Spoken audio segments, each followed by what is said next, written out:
ওই দুটি মাংস পিণ্ড লন্ড ভণ্ড, ওই দুটি মাংস পিণ্ড লন্ড ভণ্ড করিল এই সোনার দে।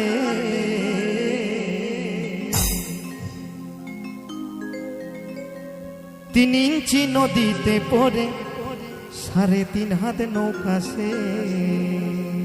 বলছে 3 ইঞ্চি নদীতে পড়ে 3.5 হাত নৌকা শেষ। গান বলে এই দেহের কথা বলে, গান এই মাটির কথা বলে, গান অর্থাৎ জ্ঞান। তো আমি আগেই বলেছি যাহা আছে বিশ্ব ব্রহ্মাণ্ডে তাহাই আছে এই 3.5 হাত মানব দেহ ভাণ্ডে। তাই কি বলছে, 3 ইঞ্চি নদীতে পড়ে 3.5 হাত নৌকা সে। ওই দুটি